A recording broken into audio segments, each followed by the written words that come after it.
Shalom, shalom. Vous êtes bien branchés sur Sentinel TV, la chaîne de référence, la chaîne dont toute la ville en parle. Nous sommes dimanche dans notre enseignement Jésus-Christ est Seigneur. C'est une émission animée par votre humble serviteur, le messager de la bonne nouvelle, le pasteur Salomon, messager de la bonne nouvelle, Salomon, prophète 30, Dibota Song pour les intimes. Alors, ce matin, ça dépendra de l'heure à laquelle vous allez suivre l'émission. Nous allons parler sur l'impact des témoignages. Bien-aimés, nous servons Dieu. Nous devons avoir un bon témoignage. Même Christ, Dieu, s'est soucié de son témoignage. Il voulait que son entourage sache, voie que lui, il sert un bon Dieu. Aujourd'hui, ça m'étonne que les gens se disent chrétiens. Ils suivent les dénominations. Écoutez, ce n'est pas les dénominations qui fera que tu puisses hériter le royaume du ciel. Ce n'est pas le nom de ton église. Mais c'est l'esprit de Jésus-Christ en toi. Quand tu reçois le Seigneur Jésus-Christ comme Seigneur et Sauveur, c'est à ce moment-là que tu abandonnes le monde et tu suis le Seigneur et tu auras la vie éternelle. Jésus-Christ a dit, choisissez ce que vous voulez, mais moi je vous demande de choisir la vie éternelle. Je suis bilingue, lingala français, je pourrais aussi entrer en anglais pour les anglophones, mais aujourd'hui je suis entre lingala et français. Napesi mbote na ba landinyo sur Sentinel TV, vous en direz qu'il y a Sentinel TV avec le messager Proverbe 30-30, le pasteur de la diaspora, pasteur Nabino Ndeko Nabino, Yaya Nabino Leki Nabino, Kulutu Nabino, pasteur Obolingara Mingi Bolandaka. Merci Nabino Sorola Nabino Bolandaku. Lelo, tu nous parler sur l'impact il y a témoignage à moto. Bien aimé na vie na yo, il faut nous oser un témoignage bien.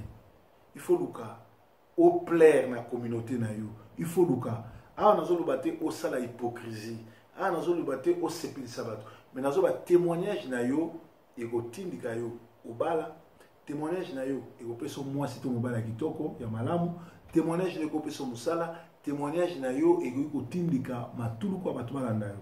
Alors dans Jean 11:40 on nous dit ceci. Jésus déclara au ciel et dit: je te rends grâce de ce que tu m'as toujours exaucé.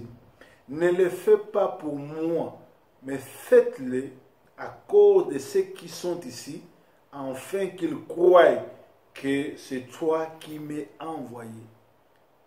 Ça, c'est le Seigneur, le Dieu créateur.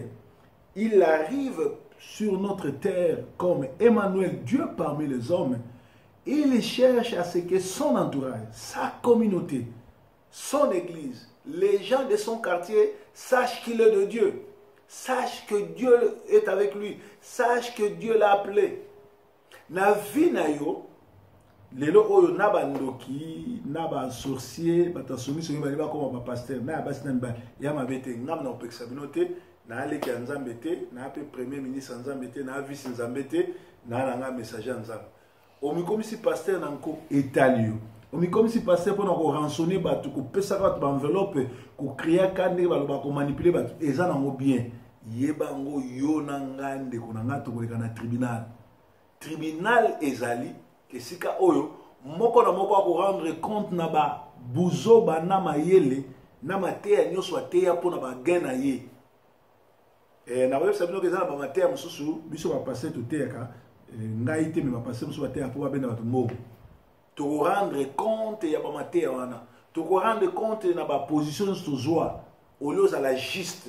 Vous avez injuste te rendre compte. Jésus a zoloba awana Jean 11. Jean 11 c'est histoire à Lazare. Lazare azaki mosali na nzambe. Lazare azaki camarade à Yesu. Alakolia na Yesu. Ana ekobeta lisolo Lazare te. Mokolali na ovande la bino makambo Lazare.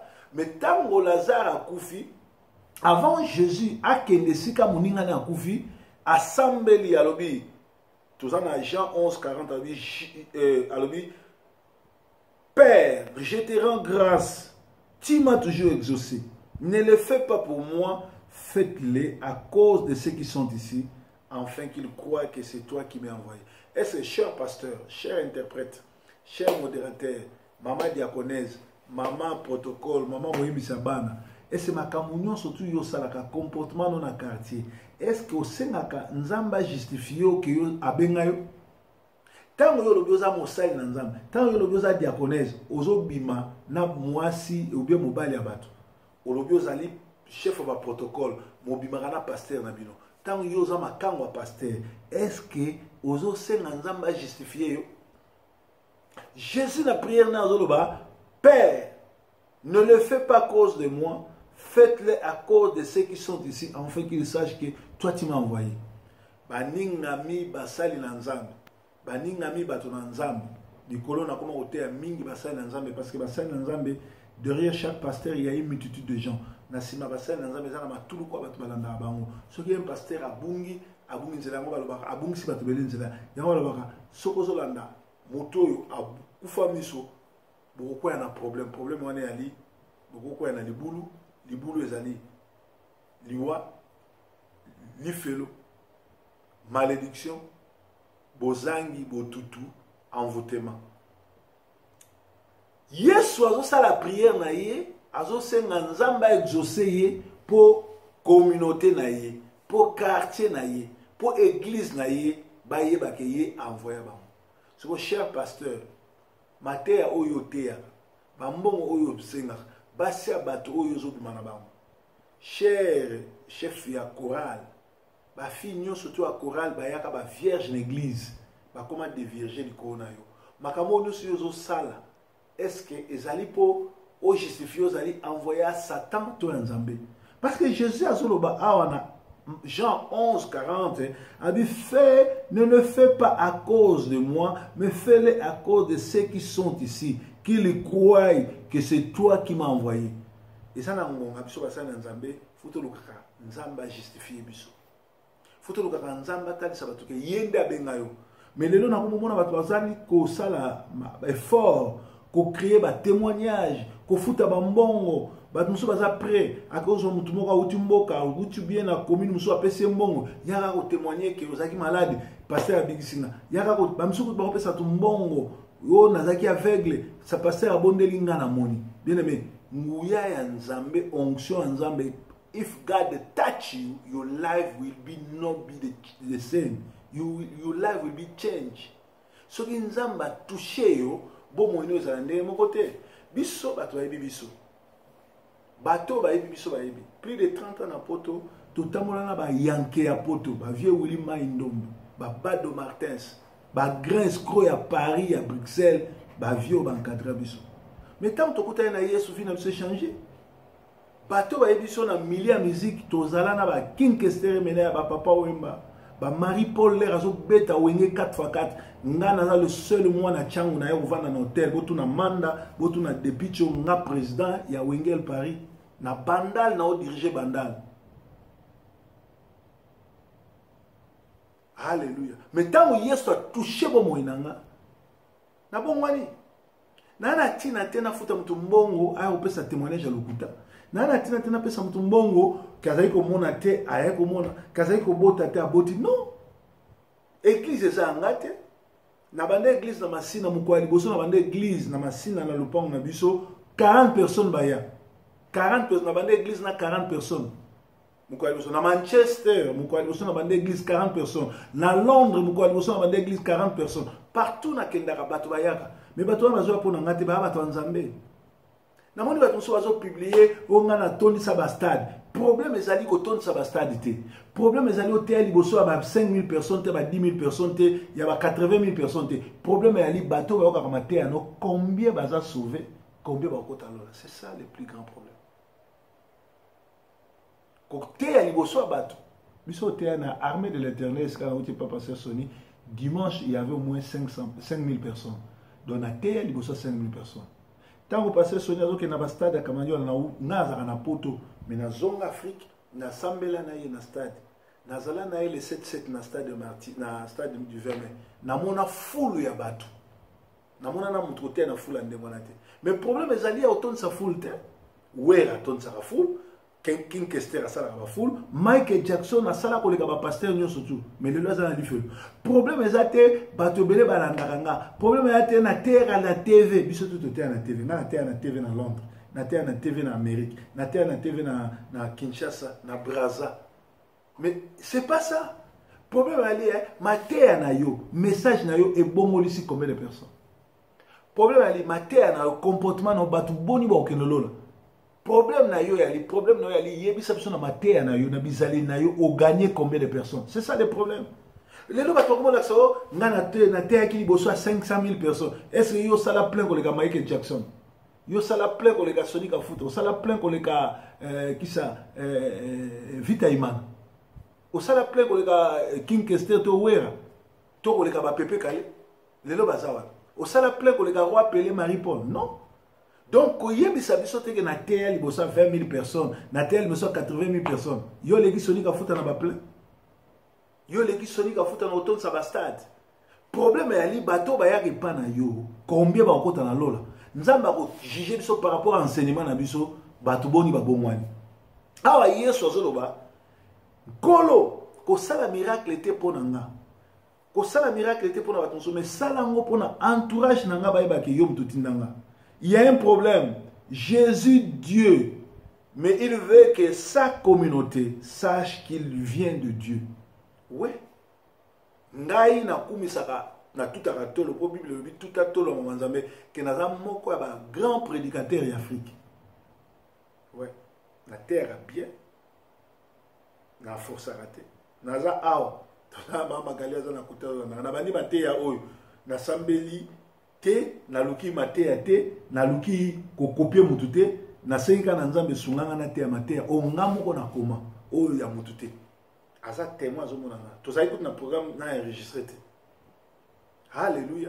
Donc mosali na nzambe azali o ya transmettre volonté en nzambe. Volonté en nzambe zani. Volonté en nzambe zali e ko bongate neti lelo ko bi batu fo ala ksa bandaku, ala ksa mituka, ala ksa bilamba. Non, volonté en nzambe ali o kokota lola to ke na lifu parce que na suka makamunyo so tu eza lola na lifu. Mais les gens qui ont l'acceptation, ok, des poteaux, au cobal. Mais moi, je connais, ça fait plus de 30 ans en apôtre, les gens qui ont été en apôtre, ils ont sauvé. Les gens qui ont été en apôtre, ils ont mbongo, mais ils ont pédicerte. Les gens qui ont été en apôtre, ils ont roulata, ils ont kitoko, babongate. Alléluia. Mais le problème, c'est que Koyamba Yesu a fait ça, bon, moi, il a seko. Peu qu'on a un témoignage, bah, tu peux qu'on manipule, bah, tu te dis, mutu nyonso tu oyo apesaka faux témoignage afutaka mbongo po bato ba témoigner azosala manipulation eza ba fruit ya œuvre ya Satan tozana ba fruit ya bolimo ezali bolingo ezali kokaba ezali patience ezali koloba malamu ezali kolinga ndeko na yo mais ba fruit ya Satan ezali haine ezali kindumba kimuyibi manipulation, lokuta, faux témoignage vient de Satan. Alléluia. Ba voisin, ba ami na yo, la communauté sont des premiers ennemis na vie na yo. En réalité, nous ne sommes pas ce que les membres de nos familles disent que nous sommes. Ndane nazaboye, je m'en fous éperdument dans ce que yo ozola nangai to muta communauté tu penses de moi. Oui, la famille n'a pas de bébé, mais on a gagné Yeshua. La famille n'a pas de bébé, on a gagné Simba, aïe, abeta kabakula, aïe, obongate, aïe, musani ko landa ba mise bona. C'est-à-dire la famille n'a pas de gagné témoignage à bienté. Na quartier n'a pas de gagné témoignage à bienté. Ba ba vieux alela bilamba, alinga basi, alinga ba kwiti tout et tout. Mais ba bossa na kegitke avant na botama, nzambe na bomoy, atiaki ba promesse na ye. Na ngonga na ye. Dieu m'a appelé à 31 ans. Na 31 ans de na Yesu. Refoulé de l'Allemagne, na zone de Kinshasa, na zo kemba na masina de na Yesu.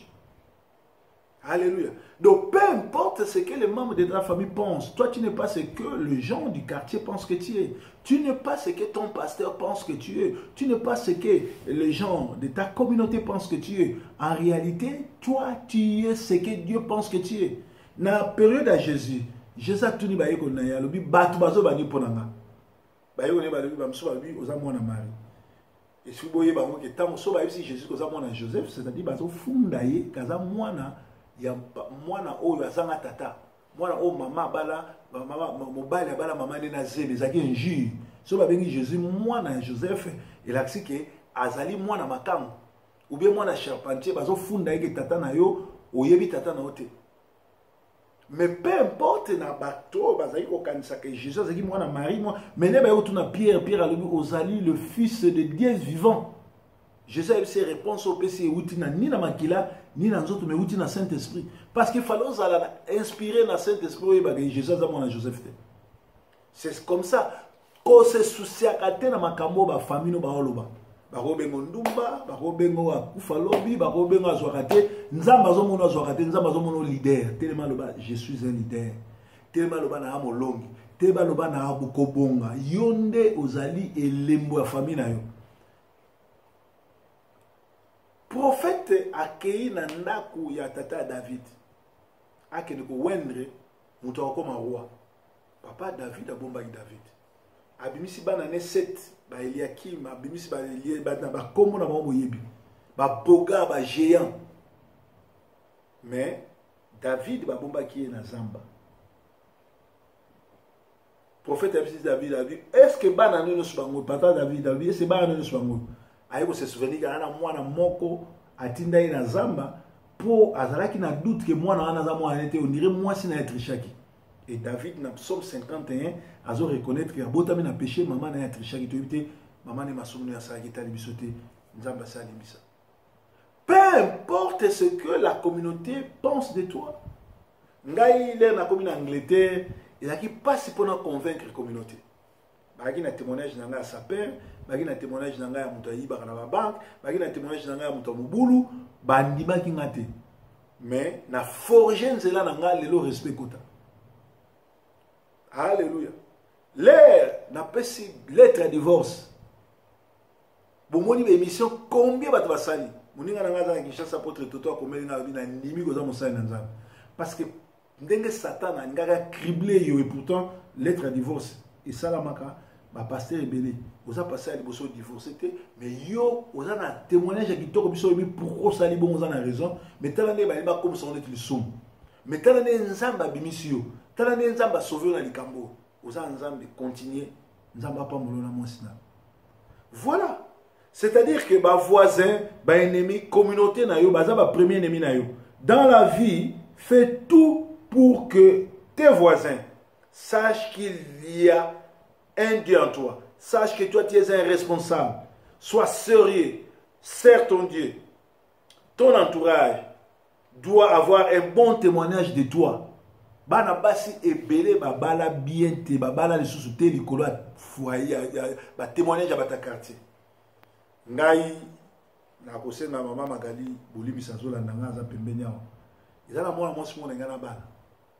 Mais mukolo ngana kei ne pas na bango na silisi kaka kobima boye sero na kina kina Jaguar pour na zotambola Jaguar grand chevrier na bakam susima. Ba frère à quartier balandinga ah l'idée forme. Petit toi n'a bien été. Petit toi n'a talazabo. Toni au monde en soité à faux petite. Bah ta quartier, bah yo bête la ngali solo na ye. Et na zonga li sous tilelo. Donc, bah ta quartier na yo bah ko pimelo libala. Bah ta quartier no bah ko stopper élévation na yo. Bah ta quartier no bah ko stopper musala na yo. Bata quartier no bako pesa témoignage na musala balongolo na musala. Na Jean 12 48 lui celui qui me rejette aussi, celui qui me rejette, celui qui rejette la parole de Dieu sera jugé et sera rejeté. Celui qui est mal réputé dans son quartier restera sans bénédiction, restera sans impact. Le diable travaille pour salir la réputation des hommes de Dieu, des enfants de Dieu, des serviteurs et servantes de Dieu, pour fermer les portes de ta bénédiction. Et c'est là que Satan a danger pour répéter, ça témoignage. Parce que le diable, on l'appelle l'accusateur. Job. C'est le Satan, le diable qui va se mettre devant Dieu pour accuser Job. Satan a sa réputation. Satan a tout sa réputation. Il y a un mutu tout azo même sa réputation na yo depuis so ba pasteur to vivaka na réputation to za ba missionnaire na tamboli na 4 continents tango makambo oye bandi nazaki na Brazzaville il fallait na terre ba mater na église mususu tango kaka ba vidéo bandi ko sala ma contre divorce nanga et kangela nga ba porte et nazako va un hôtel na ofuta $1000 par mois et tant que missionnaire atoye na 1 million soko so bimisolo soko tate et aussi là mais bateau banga ko beb sa réputation nga et kangela nga ba porte ba place mususu il fallait na terre mon kondo na na séminaire mo fallait na banda muninga nga be nga yebsinga papa nisi ah pasteur lui onisanda yebsinga papa Salomon yoza mtunanga bulu toza oyinda moyo te ezate makambo tunde salami boy vanda nanu message na yo e olekate nazolo ba bato bavanda na Brazzaville bayibi e kangela nga ba porte belé c'est-à-dire muto azobeb sa réputation na yo azobeb sa destinée na yo alors mutu nyonso tu o azobeb sa destinée na yo bebana na ye awa na yo yebsote ko bunda na ye ana yo yebsote ko swa na ye mais mutu azotambola na kongono mabe benga ye gangela ye pe kata relation na ye tala bible zo ba bisika kovanda na lola ezebele bato mosusu tokozala bino na lola me tokozala quartier moko te neti biso oyo ba proverbe 30 tozala côté à Jésus ngana bando servir Jésus 20 mais yo peut-être tozala pe na lola mais ozana ba côté mosusu côté oyo yo na nga tozala na lola tomona na te yeso abina ko bomsela bino bisika kovanda na lola bisika kovanda ezebele tozali na poto peut-être yo za na Turquie ngana za na Malte ou bien na Manchester yo za na Canada to biso to na poto me tomona na te ndemo na lola to za na lola biso tu yo zali côté oyo bato bakendaka koyembela Yesu mais biso toza côté oyo Yesu avanda po biso za ba grand acteur tozi ba risque ya côté ya sango malamu likolo ya Yesu ya wana moni mutu nyonso to azobeba na vie na yo azoloba mabe ibeba na ye na Jean 12 35 à 36 lui marche dans la lumière car celui qui marche dans les ténèbres ne sait où il va. Jésus donnant l'ordre à ceux qui ont lié Lazare, il leur dit déliez-les et laissez-les aller. Mais Lazare était lié et sautant. Voilà. Il y a des chrétiens qui sentent mauvais. L'odeur il y a péché, l'odeur à l'okuta, l'odeur à kindoki, l'odeur il y a songi, l'odeur il y a faux témoignage. Et ça, nzamba ko kutsa sona mutu aza élevé koleka yo mutu ana mbongo koleka yo akuti yo mutu ana na faiblesse peut-être au héberger pour na 2 jours pour le profiter na mais ce que vous na révélation te au perdre et ça ko la bateau ba kutana na Jésus ba landa ki Jésus te et ça na bateau soupe ba kutana na Jean-Baptiste ba soit baptême Jean-Baptiste ba randa destin nzambe nul à leur regard ke ba na rencontre nyos hasard ezakate nga partout na kendaka na yebsa batu so to kutani nga na yo azariate na soignaka relation na nyonso bato nyonso nakutana na bango na yeba ke mutu wana akozala lipamboli mpo nanga awa na pesi merci na passé Josué na Brazzaville aza pasteur oyo na teaki semaine na suka na église na ye pe bapambolaki nga pe na mona ye loboko ya nzambe mais azali pasteur na yebi te mutu introduire ngai pa na yeza pasteur Tikotak armée de l'éternel ye mutu oyo azaki adoyen na biso na armée de l'éternel mutu introduire nga mais pasteur on a salinga bien aider nga na tanga suka mais ayebite na retour eloko ni nzamba ko sa ponanga do fo keba soki nzambe akutsa tsona mutu koluka ba polémique te koluka ko se comporter le comme parano te keba egoza lipamboli na yo donc Jésus o azaki nzambe azaki ko se soucier mingi na témoignage na ye oza moyembi oza pasteur oza mwana na nzambe keba na témoignage na yo bato balobaka nini mpona yo otambolaka ndenge nini olobaka ndenge nini elateli na yo eleli na yo eske ekumisaka bato soki liloba oyo etouche yo benganga na 0044 79 4 008 278 ezalaki message ya lelo nzambe nanga pambolo mama gali okokata merci mingi bye bye for now na likolo